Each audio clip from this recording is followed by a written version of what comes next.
If you know how to draw an E, you know how to draw any face. Many drawing methods recommend to start drawing faces with an egg shape. And to be fair, it's fine to draw a face, but when it comes to actually drawing someone's face and achieve likeness, you need an E, not an egg. E is for exact, and I'm going to try to explain how this technique can change the way you draw and paint to actually achieve likeness for good. The most fundamental step for achieving accurate proportions and likeness in a portrait, the core secret that the old master used to know, is to place the key landmarks on the face to anchor the spacing and relationships between the features. And to help with that, without measuring too much, we're going to use what I call the E method.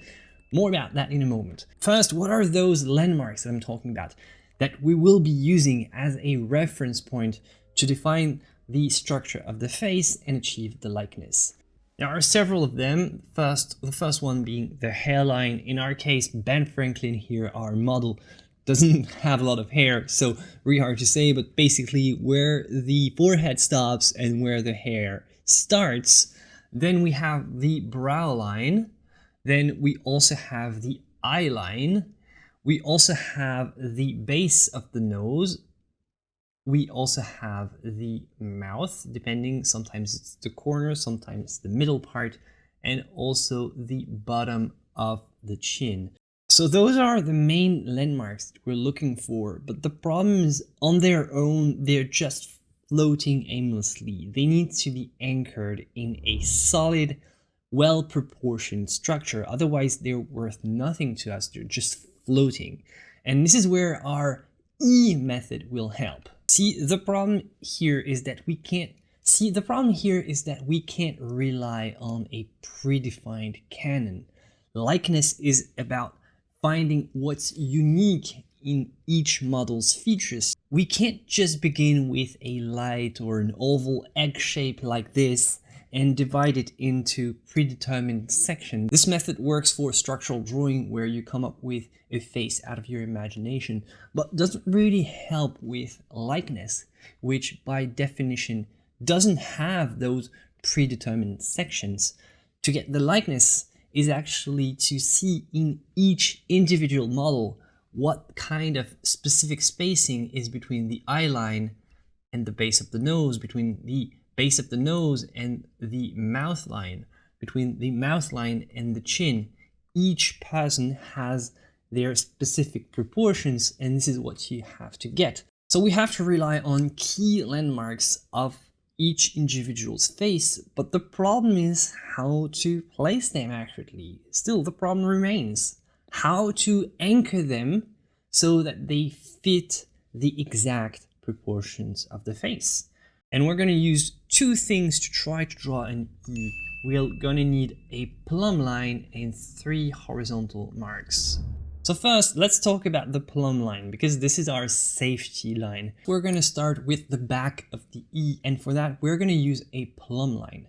This line will be our main point of reference for the rest of the blocking. We're going to make this line visible both on the model and on the drawing surface before the drawing even begins. This is the very first thing that we do. It's the first link between model and subject, and it's a line that's established by gravity, not by guessing or anything. It's gravity pulls this line, makes it perfectly plumb. It's absolutely safe. If we were to, analyze the entire drawing process with methodical doubt, like Cartesian doubt, the only line that would be exempt from any doubt would be the plumb line only. And just because it's gravity itself that's tracing it, it's an invaluable tool for the beginning, and this is why it's so important for us to draw this line with great care. To make your own plumb line, it's simple. Simply take some sewing thread and a small bolt or any other object with weight. You can also use a leveled ruler like I do here. It works exactly the same way. Very practical, very handy. The great thing about the plumb line is that it can be used for 3D or printed models, and it's going to be the backbone of our drawing, much more useful than a grid because it can be used for any model regardless. It's basically a grid but stripped of all the unnecessary lines, and there are a lot. Actually, we just need one big vertical line and we just need 3 little horizontal marks, and that's basically the E that we're talking about. It's basically a grid stripped of all the unnecessary lines, and we don't need all these squares. A well-placed plumb line and 3 horizontal lines will do the job. So the E is all we need, and we're gonna replace an entire grid. It's much more flexible, much more useful, and it's something that you can just mentally visualize. You don't have to actually trace it. So now that we have the back of our E, now that we have the plumb line, let's draw the 3 remaining lines, and let's draw them as carefully as we can. Counterintuitively, we're not starting our face with some sort of oval or double oval kind of egg shape. That's fine and all, but instead what we're going to do is we're going to start with a rectangle, right? We're going to start with a plumb line and a rectangle. This is what I call the big box shape. And inside of this big box, we're then going to try to visualize our E's, and we'll do comparative measurements to make sure that the features are all accurately placed. See, the problem with the kind of the more oval shape structure is that it's great to visualize the face in 3 dimensions, but when it comes to actually transferring the likeness of a person, it's not necessarily the most practical way, because how do you exactly position the features in a face that's kind of just the structure of the face? There's no easy way to exactly know where the placement of the mouth should be for this specific person. Whereas if we just start with a big rectangle and a plumb line, it's gonna make our job way easier to place little landmarks here and there and try to find the exact position and the exact distance between the various features. This is something that's much more difficult to do if the face is rounded. So here the goal is to create a big box with height and width. As we said, the problem with an egg shape is that it's just not a solid enough foundation to measure for the proportions. We don't have a lot of measuring to do, but it's really crucial that we get it right. So in the beginning, you only need 2 things, the height and the width of the head. So 2 dimensions. Let's draw a simple rectangle. These are the main proportions of the face. Height, width ratio, it's fundamental for what we're doing. This rectangle is not any rectangle. It has to be proportional to exactly the height of the face and the width of the face in question. We only have height and width to worry about here. It makes much more sense that we start working with a simple rectangle and not an oval, which is a difficult geometric shape to draw accurately anyway. Drawing an accurate oval is hard enough already, so let's not make things harder than they have to be. So now that we have our plumb line and big box in place, it's time to use the E method with top, middle, and bottom lines. And maybe I should say E's because we're gonna do a lot of them. Making an E means taking 3 visual landmarks on the model and visualize their spacing by focusing on the shape of the E. And the back of the E is always the plumb line. So we focus, as I said, on the shape of this E. Is it a thin E? Is it a big flat one? A narrow E? A deformed E? And we're using the shape of a familiar letter to help us visualize the proportion in an abstract manner. And we're using 3 marks, top, middle, and bottom. So for example, top would be the brow line, middle is the nose line, and bottom would be the chin line. And obviously here there's a little of an angle due to my camera being on the side, but normally your E is going to be straight and flat, especially if you're working from paper. But even if you're working from a live model, you're always checking this E really perpendicular to your field of vision. So I check this E and compare with my drawing. I visualize this one on the model. I then compare it with my drawing. Then I go back, I double check, I go back again. And if it doesn't work, I correct it.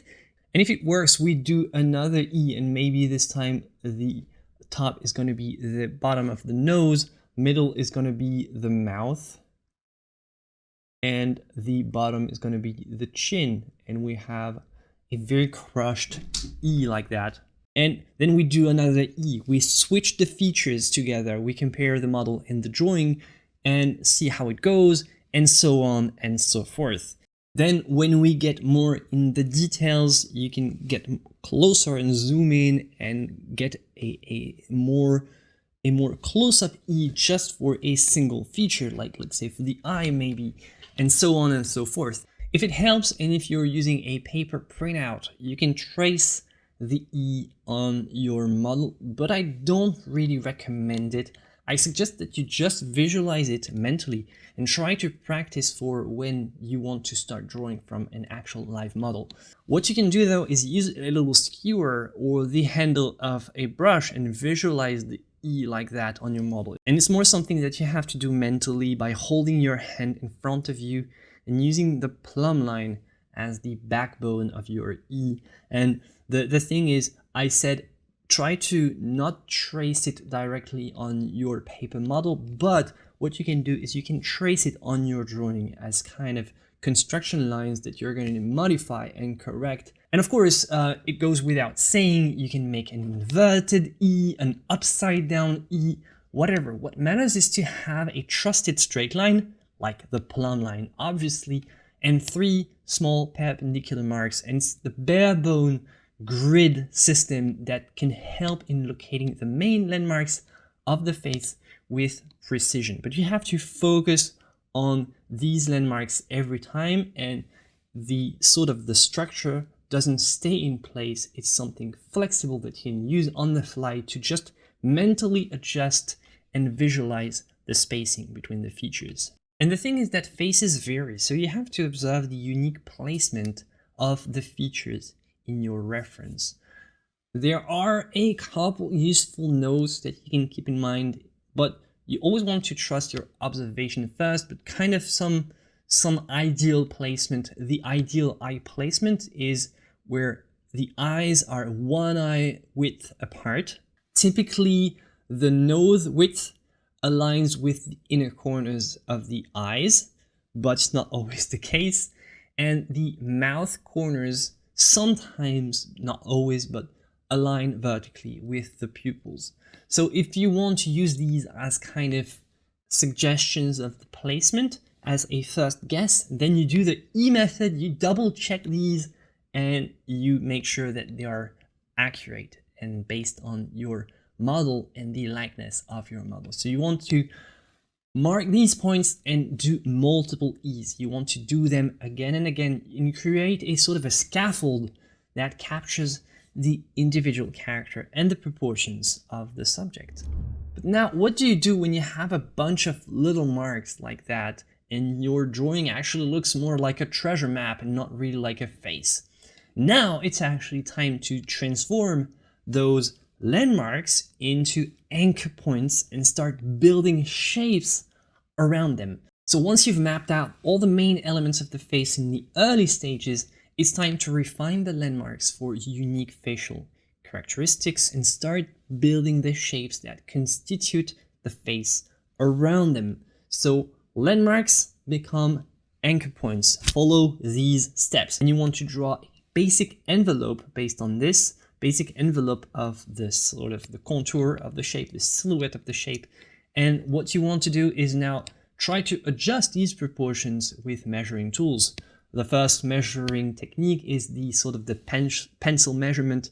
You hold a pencil like that at arm's length to measure distances on the reference image. You compare these measurements to your drawing. The very big thing to do next is to check your negative spaces. Negative shapes. Negative shapes are one of the key tools in drawing accurately. Look at what I have here. All this is negative shapes, and I'm using this shape highlighted here to check the accuracy of the profile underneath the nose, just to make sure that what I have here, this shape here, is it the same as the shape that I have on my drawing. And until it looks exactly the same, I keep refining it, I keep correcting the shape. You want to replicate the negative shapes just as much as the positive shapes. And of course, in this process, you are using your anchor points because remember, those points are the most trusted elements in your subject. And what you want to do next is you want to refine the shapes of the individual features like as on their own. Up until this point, we've used the features kind of as spacing tools or like placing tools for the proportions. But now you really want to start refining the shapes of those features by themselves. You want to observe the angle of the eye, their tilt relative to the horizontal. You want to look for differences in the eyelid curves, the distance between the eyes, and you really want to understand the shape of the eye, the shape of the shadow shape of the eye socket. For the nose, you want to pay attention to the width of the nostrils, how they flare, the shadow under the nose. You want to note the angle of the nose bridge. For the mouth, you want to observe the curvature of the lips, how they align with the teeth, the jawline. You want to refine the cupid's bow and the lower lip. You want to refine the fullness of the lower lip by focusing on the shadow cast by the bottom of the mouth. For the jawline, you want to notice if it's sharp or rounded and adjust its slope and width. And if you've done all this successfully, if you've used the E method, you are on your way to have a very good drawing with very good likeness. Depending on how much time and effort you've spent on this kind of blocking, it's not over yet. You still have to implement the values and start doing a lot of stuff that will contribute to the likeness, but you should already have a very, very solid foundation. Thanks to the E method, thanks to the visual landmarks, thanks to the anchor points, and thanks to the accurate shapes. So that would be a very nice blocking to start your project. Still a lot of work to do, but you would be right on your way for perfect likeness. If you like this video, you're probably also gonna like this one. I'll see you around, and as always, my friends, joy and inspiration to you. Bye.